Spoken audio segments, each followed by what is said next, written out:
আসসালামু আলাইকুম। ডক্টরস ম্যাট্রিমনিবিডি.কম ও ডক্টর কনসালটেন্সি.কম এর ওনার, ফাউন্ডার, ডিরেক্টর, চেয়ারম্যান, সিইও আমি আসাদুল্লাহ কনসালটেন্ট আছি আপনাদের সাথে আসাদুল্লাহ টিভি.বিডি ইউটিউব চ্যানেল থেকে এমবিবিএস সেশন 2020-21। আজকের এই লেকচারটা মোস্ট ইম্পর্টেন্ট। এটা হচ্ছে আপডেট নিউজ বিষয়ে আমি আলোচনা করার চেষ্টা করবো ইনশাল্লাহ। সেটা হলো যে তোমরা জানো যে গতকাল 31শে মার্চ ঐচ্ছিক প্রাইভেট মেডিকেল কলেজের প্রথম ঐচ্ছিক মাইগ্রেশনের এবং ভর্তির সময় কিন্তু শেষ হয়ে গিয়েছে, বুঝতে পারছো?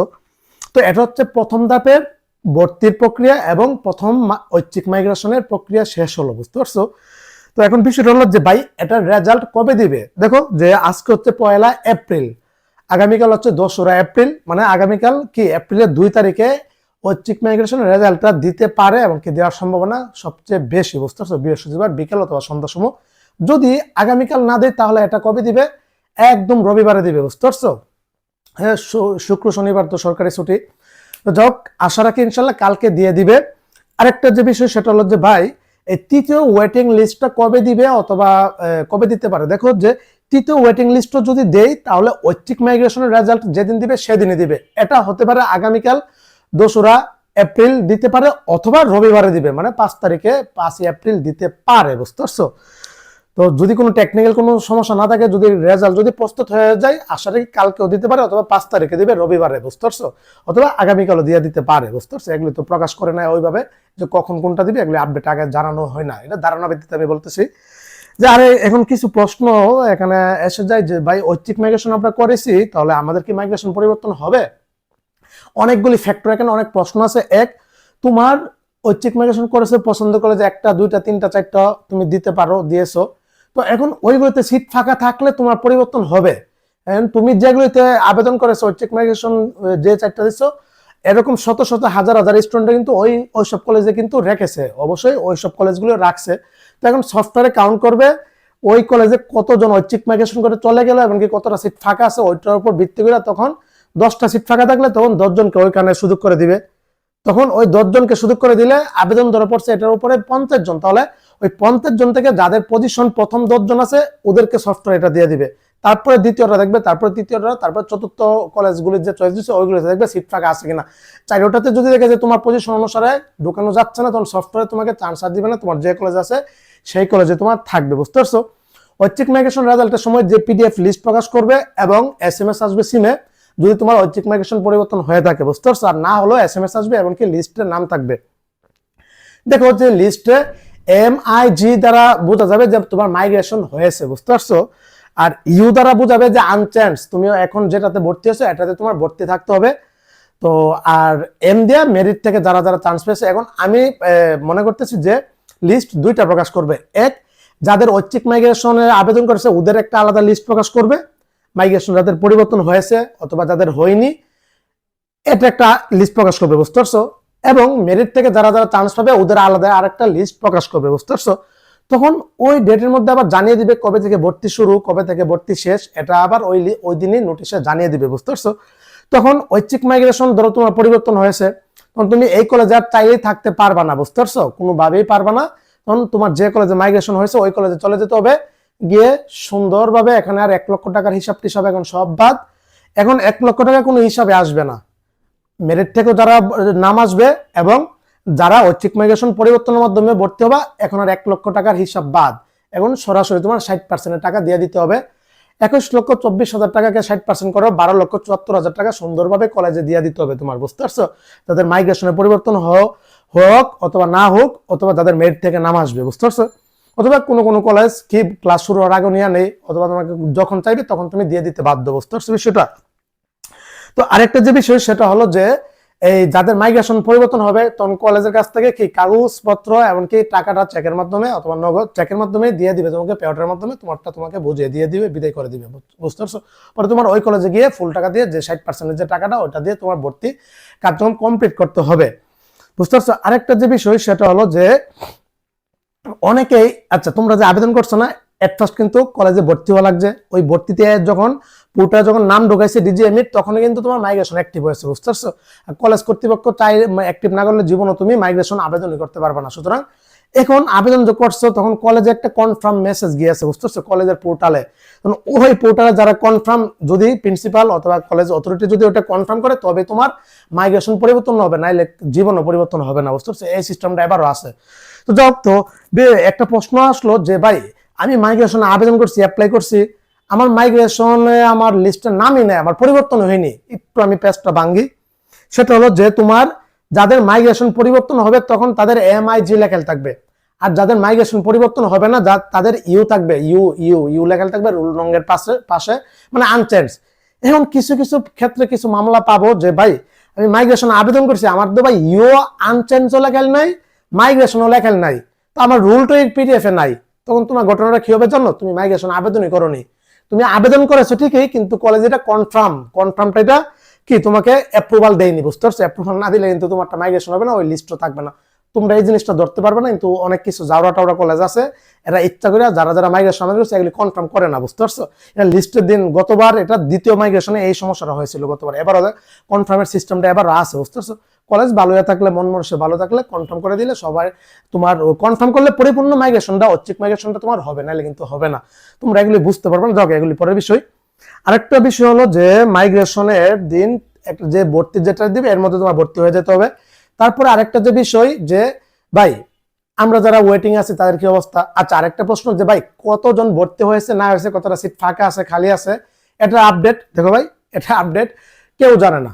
এটা আপডেট একমাত্র জানে কলেজ অথরিটি, একমাত্র জানে কলেজ মানে অ্যাডমিশন ডেস্কের, ওরাই জানে কতজন ওই কলেজে কতজন ভর্তি হয়েছে না হয়েছে। এই লিস্টটা আজকে পাঠিয়ে দিয়েছে স্বাস্থ্য দপ্তরের প্রত্যেকটা কলেজ ইমেলের মাধ্যমে, কতজন ভর্তি হয়েছে, কতজন ভর্তি হয়নি। এটা ওনা এই যে একটা ফর্ম আছে না, ওই যে ভর্তির যে নোটিশ দিয়েছিল, এখানে কিন্তু একটা ফর্ম দেখছো, ওই ফর্মটা এটা কলেজ ফিল আপ করে ইমেলের মাধ্যমে স্বাস্থ্য দপ্তরে পাঠিয়ে দিয়েছে, বুঝছো। তখন স্বাস্থ্য দপ্তর হিসাব করবে কতজন ভর্তি হয়েছে, কতজন হয়নি।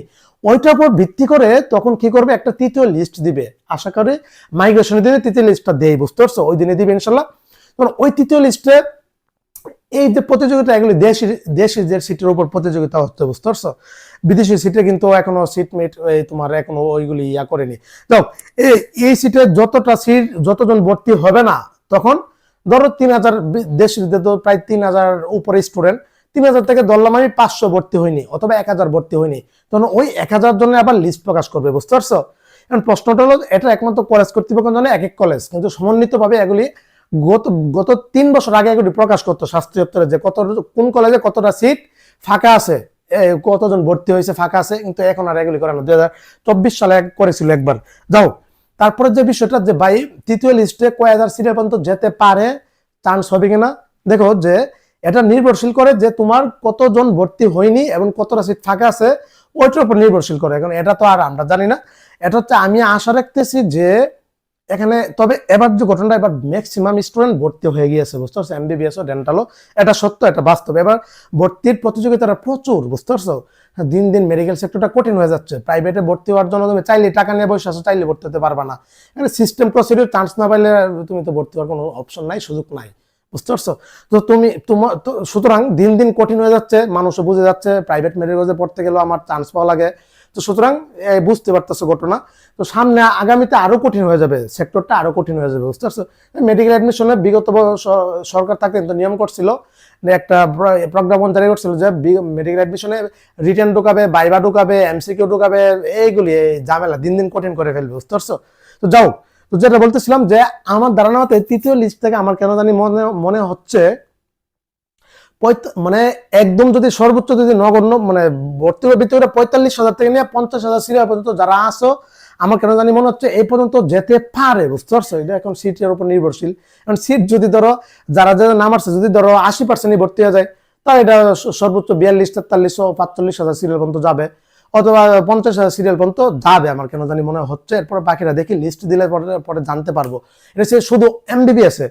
আর BDS MBBS BDS যারা আবেদন করছিল তারা তো 61,000 পর্যন্ত গিয়েছে, এমনকি যারা অনলি MBBS আবেদন করছিল ওটা 57,000 সিরিয়াল পর্যন্ত গিয়েছে। এখানে কিছু প্রশ্ন আসে যে ভাই আমি BDS এ ভর্তি, MBBS টু MBBS মাইগ্রেশন, ওটা সিট ফাঁকা থাকলে ওটা তো হবেই। MBBS থেকে MBBS টু BDS, এটা 100% মাইগ্রেশন হবে, বুঝতে পারছো ইনশাল্লাহ, যারা MBBS থেকে BDS এ আসতে যাচ্ছ। আর BDS টু MBBS থেকে মাইগ্রেশন যারা আসতে চাচ্ছ, এখানে কিছু প্রশ্ন আছে। তোমার সিরিয়াল যদি দেখো, যে মেরিট লিস্ট থেকে আমরা দেখলাম যে এমবিবিএস এ চান্স পেয়েছে 37,500 পর্যন্ত। তোমার সিরিয়াল হচ্ছে, আমি বললাম যে এমবিবিএস বিডিএস থেকে 61,000 পর্যন্ত চান্স পেয়েছে। তুমি চাচ্ছ যে তোমার পজিশন আমি ধরলাম 55,000, তুমি চাচ্ছ যে বিডিএস থেকে এমবিবিএস এ আসবা। হ্যাঁ, কথাটা একটু খেয়াল করো, বিডিএস থেকে এমবিবিএস এ আসবা, তুমি চাইলেই পারবা না। এর একটা প্রশ্ন আছে, যেহেতু এমবিবিএস এ 37,500 পর্যন্ত চান্স পেয়েছে, এখন সফটওয়্যারে যদি এটা করে তাহলে এটা একটা বৈষম্য করা হবে। 37,500 পর্যন্ত তো চান্স পেয়েছে এমবিবিএস এ, এখন বিডিএস এমবিবিএস বিডিএস যারা আবেদন করছে 61,000 পর্যন্ত গেছে, এখন 61,000 জন কিভাবে ব্যাক করে এমবিবিএস আসবে? যারা অনলি এমবিবিএস আবেদন করছে 38,000 সিরিয়াল, 39,000, 40,000, 45,000, ওরা কিন্তু এমবিবিএস এ পায়নি। তাহলে ওরা 55,000, 60,000 সিরিয়াল থেকে চান্স পেয়ে এমবিবিএস এ আশা করি এরা সফটওয়্যারে দিবে না, ওই সিস্টেমটা রাখবে না। ওদের দেওয়ার আগে যারা মেরিটে আছে, ওয়েটিং এ আছে 37,500, তারপরে যাবে 38, 39, 40,000, 45,000, 60,000, ওরা এসে পাওয়ার যোগ্য। বুঝতে পারছো? কেননা ওরা তো এখন নামই আসেনি, অনলি এমবিবিএস আবেদন করছে। তো আশা রাখি যে মেরিট লিস্টে ওদের আগে এমবিবিএস এ চান্স দিবে।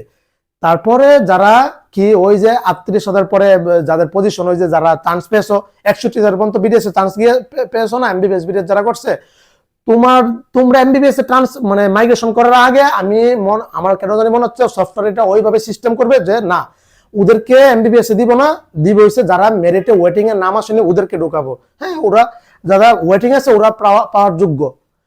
ও 38,000 সিরিয়াল হয়ে যদি চান্স পাইনি, নাম আসেনি, আর তোমার নাম এসেছে এমবিবিএস বিডিএস দেওয়ার কারণে, তুমি মাইগ্রেশন একটা সুযোগ পায় যদি এমবিবিএস এসে পড়ো, তাহলে তোমার মানে যার নাম আসেনি তাহলে ওর তো পুরাটাই শেষ, পুরাটাই লস প্রজেক্ট। তো সুতরাং আশা করি সফটওয়্যারে এই ঝামেলাটা রাখবে না, এটা একটা সমাধান করবে। আর যদি এটা করে তাহলে এটা সম্পূর্ণ বৈষম্য হয়ে যাবে। তো যাও, তো এটা হচ্ছে প্রথম ঐচ্ছিক মাইগ্রেশন। বুঝতে পারছো? আর আমরা দেখলাম সফটওয়্যারে এখানে লেখা আছে যে সেকেন্ড ঐচ্ছিক মানে non government private medical second migration time is over. ভাই এটা বুয়েটে এটা মিস্টেক করছে, এগুলো তো বুয়েট নিয়ন্ত্রণ করে, এটা ফার্স্ট মাইগ্রেশন হবে। নীতিমালাতে বিজ্ঞপ্তিতে লেখা আছে ঐচ্ছিক মাইগ্রেশন হবে 1টা, 2টা, 3টা। বুঝতে পারছো? সরকারি তো 3টা হয়ে গেছে, 3টা বেসরকারি হবে। অটো মাইগ্রেশন এই হিসাবে আসবে না, অটো মাইগ্রেশন এটা আলাদা বিষয়। তো সুতরাং ওয়েবসাইটে মাইগ্রেশন মতো হয়েছে একটা, আপনারা দ্বিতীয় মাইগ্রেশন টাইম ইজ ওভার লেখছেন কেন? এটা ফার্স্ট মাইগ্রেশন হবে। তারপরে এই গতবার 3টা মাইগ্রেশন দেয়নি, গতবার দিয়েছিল 2টা মাইগ্রেশন। বুঝতে পারছো? এখন এবছর 3টা মাইগ্রেশন দিবে কি দিবে না এটা ভাই বলা যাচ্ছে না। আমার মতে 3টে মাইগ্রেশন দিতে পারে, কিন্তু ক্লাস কিন্তু শুরু হয়ে যাবে 25 এপ্রিল থেকে, ধারণা করা যায় এপ্রিল মাস থেকে ক্লাস শুরু হবে, এটা শিওর থাকো। আমি ধারণাতে 25 এপ্রিল ক্লাস শুরু হয়ে যেতে পারে। এমবিবিএস বিডিএস সরকারি বেসরকারি সব একসাথে শুরু হবে। এখন বিষয়টা হলো যে প্রাইভেট মেডিকেল কলেজে মাইগ্রেশন হওয়ার কারণে অনেক কলেজ স্টুডেন্ট হারাচ্ছে, স্টুডেন্টগুলো সিট ফাঁকা হয়ে যাচ্ছে অর্ধেক সিটি। তো তখন কলেজগুলি কি করবে, কোটি কোটি টাকা তখন পকেটে ঢুকে দিবে, স্বাস্থ্য দপ্তরের পকেটে, মন্ত্রণালয়ের পকেটে ঢুকে দিবে যে আপনারা 3টা মাইগ্রেশন না দিয়ে 2টা মাইগ্রেশন দিয়ে দেন, অথবা একটা মাইগ্রেশন আছে এটা দেওয়ার পর আর দিয়ে না, ক্লাসটা শুরু করে দেন। দেখান গতবার কিন্তু ওইটা ইস্যুটা দেখাইছে যে আমাদের ক্লাস শুরু হওয়ার টাইম হয়ে গেছে, এখন আর 3 নাম্বার মাইগ্রেশন দেওয়া যাবে না। ওই যে তোমার সংস্কার কমিশন, যেটা স্বাস্থ্য সংস্কার মন্ত্রণালয়ের যারা ছিল, 3য় মাইগ্রেশন দেয়নি। এবার প্রথম মাইগ্রেশন হচ্ছে, দ্বিতীয়টা দিবে, তৃতীয়টা আশা করে দিবে। বুঝতে পারছো? যদি প্রাইভেট মেডিকেল টাকা টোকা না খাওয়া যদি না করে। বুঝতে পারছো? গতবার এগুলি করে 3য় মাইগ্রেশনটা দেয়নি। দ্বিতীয় মাইগ্রেশন তো অনেকের পরিবর্তন হয়নি বলতে অনেকে মাইগ্রেশন ক্যান্সেল করে দিয়েছিল কলেজ কর্তৃপক্ষ। যাও, তারপর হচ্ছে তোমার হচ্ছে সিস্টেম প্রসিডিউর, তুমি আরো 2টা মাইগ্রেশন করার সুযোগ পাবা যদি নিয়ম মতো যদি 3টা মাইগ্রেশন হয়। মাইগ্রেশন গুলো তুমি এক কলেজে এসেছো, তুমি ওই কলেজে আবার 60% টাকা দিয়ে ভর্তি হয়ে গেছো, ওই কলেজ থেকে সবকিছু আনে টেনে তুমি চাইলে এই যে দ্বিতীয় কলেজে মাইগ্রেশন করে এসেছো, যদি পরিবর্তন হয় এই কলেজ থেকে তুমি চাইলে আবার মাইগ্রেশন করে যে কোনোটাতে যেতে পারবা। যদি সিট ফাঁকা থাকে তখন আবেদন করতে পারবা। আবেদন করতে গেলে ওই কলেজে ভর্তি হতে হবে, ভর্তি আবার তোমার মাইগ্রেশনটা অ্যাক্টিভ করাইতে হবে। বুঝতে পারছো? আর যাদের পরিবর্তন হয়নি, তুমি যদি একবার অ্যাক্টিভ করে ফেলছো কলেজ থেকে, এখন আর কলেজের কাছে রিকোয়েস্ট করা লাগবে না, চুপচাপ বসে থাকতে পারো। তখন দ্বিতীয় মাইগ্রেশন টাইম দিলে চুপচাপ আবেদন করতে পারো। ওইভাবে আবেদন করতে হবে যেগুলো তোমার মাইগ্রেশন হতে পারে। অজস্র জনের মাইগ্রেশন পরিবর্তন হবে না, আবার অনেকের মাইগ্রেশন পরিবর্তন হবে। বুঝতে পারছো? এটা মনে রাখবো, অনেকেরই পরিবর্তন হবে না, অনেকেরই গতবার হয়নি। তো যাও, এটা পরিবর্তন হবে না, সিট ফাঁকা নাই, এটার জন্য হবে না। তো যাও, তো তৃতীয় ওয়েটিং লিস্টও দিয়ে দিবে, দিলে আশা রাখি 45 থেকে 50,000 সিরিয়াল পর্যন্ত যারা আসো তাদের চান্স হতে পারে। আর একটা প্রশ্ন একটু বলে রাখি তোমাদেরকে, যদি তৃতীয় ওয়েটিং লিস্ট দিবে, দেওয়ার পরেও যদি সিট ফাঁকা থাকে তাহলে চতুর্থ ওয়েটিং লিস্টও দিবে, বুঝতে পারছো? যদি সিট ফাঁকা থাকে তাহলে চতুর্থ ওয়েটিং লিস্ট দিবে। 2024 সালে দিয়েছিল, মানে সিট ফাঁকা সাপেক্ষে দিতে থাকবে। এখন প্রশ্ন তো পারে যে ভাই তাহলে গতবার কেন চতুর্থ ওয়েটিং লিস্ট দেয়নি, তাহলে এবার আপনি কেন বলতেছেন দিবে না? একটু পেজটা ভাঙ্গি। গতবার 60,000 জন পাস করেছিল, হ্যাঁ 60,000 জন পাস করেছিল। 3 নাম্বার ওয়েটিং লিস্ট দেওয়ার পরও 60,000 সিটের পর্যন্ত এটা গিয়েছে। যাওয়ার পর আমরা দেখলাম সিট ফাঁকা আছে, তাহলে চতুর্থ ওয়েটিং লিস্ট দেয়নি কেন? দেয়নি এই কারণে যে তখন আর অ্যাপ্লিকেশনে কারো নাম নাই, মানে ওয়েটিং লিস্টে আর কারো নাম নাই, বুঝতে পারছো বিষয়টা? নাম না থাকলে লিস্ট কিভাবে দিবে? সিট ফাঁকা থাকলে তো কাজ নাই। কিন্তু দ্বিতীয় সার্কুলার যদি দিত তখন শত শত স্টুডেন্ট ওয়েটিং এ মানে অপেক্ষায় ছিল, যাদের মেধা করে চান্স হয়নি, যাদের আবেদন করতে গিয়ে ভুল হয়েছিল, ওরা কিন্তু পরে ভর্তি হতে পারেনি, বুঝতে পারছো? এরপরে সিস্টেম করে আমি কিন্তু 6-7 জনকে ভর্তি করে দিয়েছিলাম, মনে আছে? তো যাও, তো বিষয়টা হলো যে এই তোমার এই কিনা এই এবার যেহেতু আবেদন করছে প্রচুর স্টুডেন্ট, অজস্র স্টুডেন্ট, শুধু পর্যাপ্ত পরিমাণ ওদের হাতে ওয়েটিং লিস্টের তোমাদের নামগুলি আছে। সিট ফাঁকা থাকলে এগুলি ধাপে ধাপে দিবে, চতুর্থ ওয়েটিং লিস্ট দিবে। ওই যে এই আর্মি মেডিকেল কলেজেরটা দেখছো না, 9টা ওয়েটিং লিস্ট দিছে, বেসরকারিটাও কি এমনি ভাবে দিতেই থাকবে সিট ফাঁকা সাপেক্ষে। কিন্তু দ্বিতীয় সার্কুলার দিবে না, ওটা বলে তো। দ্বিতীয় সার্কুলার সেই 2023 সালে নেই, 24 সালে একবার দিছিল, 23 সালে একবার দিছিল, 24 সালে একবার দিছিল, বুঝতে পারছো? দুইটা না, 24 সাল হয়েছে তোমার 3টা সার্কুলার দিছিল, 3টা, 1টা 2টা 3টা ওয়েটিং লিস্ট না, কিন্তু 3টা সার্কুলার দিয়েছিল, আবেদন করার সুযোগ দিয়েছিল 3বার। এবার এগুলি আর হবে না, এগুলি বাদ দিয়ে দাও, ক্লাসের ডেট দিয়ে দিছে ভাই। এই তৃতীয় লিস্ট দেওয়ার মাধ্যমে আমার কেন জানি মনে হচ্ছে সিট মিট ফিল আপ হয়ে যাবে, চতুর্থ ওয়েটিং লিস্ট এটা ভুলে যাবে, এটা এগুলি দিবে না। কিন্তু এই এবার প্রতিযোগিতা খুবই চরম লেভেলের প্রতিযোগিতা, মোটামুটি সবাই ভর্তি হয়ে যাচ্ছে, মোটামুটি ভালো স্টুডেন্টই ভর্তি হয়েছে, এটা বলা যায়। আর একটা যে বিষয় সেটা হলো যে হ্যাঁ অনেকেরই পজিশন বহুত দূরে, এমবিবিএস হোক ডেন্টাল হোক, চান্স তোমার লিস্টের নাম আসেনি অথবা আসবেও না, অনেক দূরে হওয়ার কারণে, বুঝতে পারছো? কিন্তু আমি কিন্তু গতকাল কিন্তু কয়েকজনকে ভর্তি করাইছি, বুঝতে পারছো? লিস্টের নাম টাম নেই, এটা নেই, সিস্টেম মতো আমার কাছে দুনিয়ার সব সিস্টেমে আছে। যাও ডেন্টালে আর এমবিবিএস গুলি এখন না। বিষয়টা হলো যে তখন ভর্তির সিস্টেম আছে, তোমার নাম আসুক না আসুক, এগুলি আমি প্রথমে একটা কথা বলে রাখছি যে মনে আছে যে এগুলি দেশিদের সিটের বিরুদ্ধে প্রতিযোগিতা হচ্ছে, দেশিদের সিটের বিরুদ্ধে দেশিদের নিয়ে সরাসরি। কিন্তু ফরেনার যে 45% সিট আছে না, ওই সিটগুলি কিন্তু এখনো আছে। এখন বিদেশি কি পরিমাণ আসছে, বিদেশি আমরা দেখছি 31টা লিস্ট প্রকাশ করছে। বিদেশি ধরলাম আমি, বাংলাদেশে বিদেশি সিট আছে 2800-র উপরে, 2800। বিদেশি তো 2800 কোনো কালো বাংলাদেশে আসেনি, আসবেও না। বিদেশি ধরলাম আমি 1,500 স্টুডেন্ট আসবে, বুঝতে পারছো? অথবা 2000-এ যদি এবার বিদেশি ভালোই এসেছে, 2000 আসছে, 800 সিট ধরো ফাঁকা থাকতেছে, তখন ওই 800 সিটের সিটগুলিতে ফরেনার সিটে কিন্তু ঢোকানোর একটা সিস্টেম আছে। তখন কলেজ কর্তৃপক্ষ চাইলেই ফরেনার সিটে ভর্তি নিতে পারবে, কোনো সমস্যা নাই, ফরেনার সিটে ঢুকবে। ফরেনার সিটগুলো কিন্তু এক একটা 40 থেকে 45 লক্ষ টাকা কিন্তু ভর্তি হয়, শুধু ভর্তি ফি 40 থেকে 45 লক্ষ টাকা ফরেনার সিটগুলিতে। তখন কিন্তু কোনো কলেজ চাইলেই ফরেনার সিটে ভর্তি নিতে পারবে, কিন্তু ওইগুলিতে ঝামেলা আছে। যেমন এখানে স্বাস্থ্য অধিদপ্তরের পোর্টালে তোমার নাম ঢোকাইতে হবে, তারপর তোমার রেজিস্ট্রেশন হবে, প্রুফ রেজিস্ট্রেশন ঢাকা ইউনিভার্সিটির পোর্টালে তোমার নাম ঢোকাইতে হবে। বিএমডিসি তোমার ওই যে ডাক্তার পরে লাইসেন্স দিবে না, বিএমডিসি যে লাইসেন্স, ওই বিএমডিসি পোর্টালে তোমার নাম ঢোকাইতে হবে। তারপরে তোমার মন্ত্রণালয়ের অনুমতি লাগতে হবে, অনেক কাজ আছে এগুলি ভাই, এগুলি পাবলিকলি বলা যাবে না, এগুলি অনেক কাজ আছে। ওইগুলি যদি করা যায় তাহলে তোমার ভর্তি কিন্তু যে কোনো কলেজ নিয়ে নিবে, কিন্তু যে কোনো সব কলেজ জানো না, হাতে কোনো আমার জানা হতে যেগুলোতে পারি করি সবসময় ওইগুলি কিন্তু নিয়ে নিবে, বুঝতে পারছো? প্রসিডিউর কিন্তু লিগালি, বুঝতে পারছো? ইলিগাল না, নিয়ে নিবে, সিট ফাঁকা আছে, ফরেনার সিটে ভর্তি নিবে, সমস্যা নাই, এটা সিস্টেম আছে। যাও, তো এই ছিল হচ্ছে সিস্টেম প্রসিডিউর। তারপরে তৃতীয় লিস্ট পর্যন্ত তুমি ওয়েট করো, কার মানে দেখো কয় হাজার পর্যন্ত নাম আসে না আসে, তারপরে বাকিটা ধারণা করতে পারবো কয় হাজার পর্যন্ত যাবে। তবে আমার কেন সব বিবেচনা করে মনে হচ্ছে এবার 45 থেকে 50,000 সিরিয়াল পর্যন্ত তৃতীয় ওয়েটিং লিস্টে যেতে পারে, বুঝতে পারছো? আর যদি সবাই যদি ভর্তি হয়ে যায় তাহলে 38,000 সিরিয়ালও যাবে না, বিষয় হচ্ছে এরকম, বুঝতে পারছো? তো এই ছিল, আর ওয়েট করো, আগামীকাল এপ্রিল 2 তারিখে দিয়ে দিবে, আর যদি কালকে না দেয় তাহলে রবিবারে দিবে, এটা শিওর থাকো 100% ইনশাল্লাহ, বুঝতে পারছো? আর ওইখানে ভাই আরেকটা প্রশ্ন হতে পারে যে ভাই তৃতীয় লিস্টে আমাদের যাদের নাম আসবে আমাদের কি নিশ্চয়ন করতে হবে 100 টাকা দিয়ে? না ভাই, তখন আর তোমাদের নিশ্চয়ন টিচ্ছন করতে হবে না, তোমার নাম আসছে, তুমি এবার একদম ভর্তির ডেট দিয়ে দিবে, ওই ডেটে ভর্তি হয়ে যেতে হবে, ফাইন।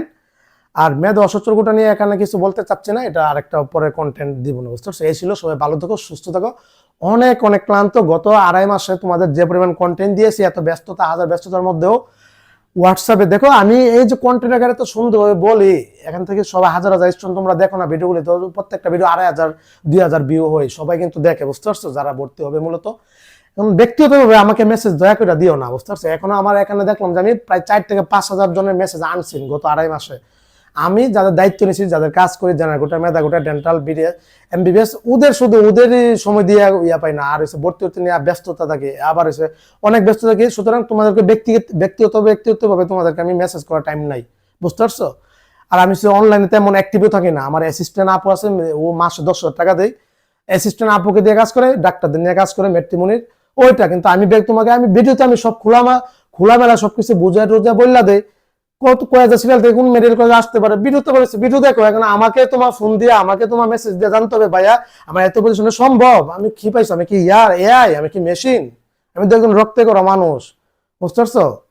তো সুতরাং ব্যক্তিগতভাবে এগুলি দরকারি প্রয়োজন ছাড়া কলও দিও না, মেসেজ দিও না। আর ওইগুলি মেসেজ 2.5 মাস 4-5 হাজার জনের মেসেজ আনসিন, সিন করিনি, এখন সিন করিনি, আমার টাইম নাই, বুঝতে পারছো। এই যে রাত্রে 4টা-5টা পরে ঘুমাই, এরপর টাইম নাই। তো সুতরাং ভিডিও কন্টেন্টে খোলামেলা এগুলি বলে দেয়, সেখান থেকে ফায়দা নাও। আর বাকিটা আমার কাছে ব্যক্তিগত, আমার পর্যন্ত একটা কথা মনে রাখবে, আমার পর্যন্ত সবাই পৌঁছাতে পারে না, বুঝতে পারছো। হাজার হাজার শত শত কল আসে, সিম 2বার বাতিল করছে গত 2 মাসের মধ্যে, বুঝতে পারছো। এত পরিমাণ কল আসার কারণে যারা আমার পর্যন্ত পৌঁছে গেছে যে কোনো কারণে, আমার পর্যন্ত পৌঁছতে পারলে ওর কাজ ওকে আলহামদুলিল্লাহ, মেধা গোটা হোক, জানা গোটা হোক, কাজ করে ফেলছে আলহামদুলিল্লাহ, বহুত কাজ। সুতরাং কষ্ট কর, বুঝতে পারছো। এমনি ব্যস্ত থাকে আমি সারাদিন। তো যাক, এগুলি পরে 3য় লিস্ট পর্যন্ত ওয়েট করো, দেখো কয়েকটা সিরিয়াল পর্যন্ত যাই, তারপর বাকিটা দেখা যাক কি হই। এবার একটু চাপ বেশি ভর্তিতে, বুঝতে পারছো। টেনশন করো না, বাকিটা আমি লিস্ট দিলে আরেকটা বিবেচনা করবো না, একটা গবেষণা করবো না, কয়েকটা সিরিয়াল পর্যন্ত যেতে পারে না যেতে পারে। তবে সব বিবেচনা এবার অনেকেই ভর্তি হয়ে যাচ্ছে, বুঝতে পারছো, এটা আসল সত্য কথা। আর যারা ফার্স্ট টাইম আছে তোমাদের তো টেনশন নেই, সেকেন্ড টাইম দিতে পারবা। আর যারা ভর্তির ভাই, আমার কাছে দুনিয়ার জব সিস্টেম, যত সিস্টেম আছে সব হচ্ছে আমার কাছে পাবা। আরেকটা সিস্টেমের কথা বললে যে পাবলিকলি, যারা এবার সেকেন্ড টাইমার ছিল, শেষ অপশন, তুমি চাইলে ভর্তি হতে পারবা না, কিন্তু তুমি গতবার মেডিকেল অ্যাডমিশন দিয়েছিলা, হ্যাঁ, ওই গতবার মেডিকেল অ্যাডমিশন তুমি পাসও করছিলা, তোমাকে ভর্তি করাইতে পারবো, কোনো সমস্যা নেই। এই ছিল, সবাই ভালো থাকো, সুস্থ থাকো। আসসালামু আলাইকুম ওয়া রাহমাতুল্লাহি ওয়া বারাকাতুহু।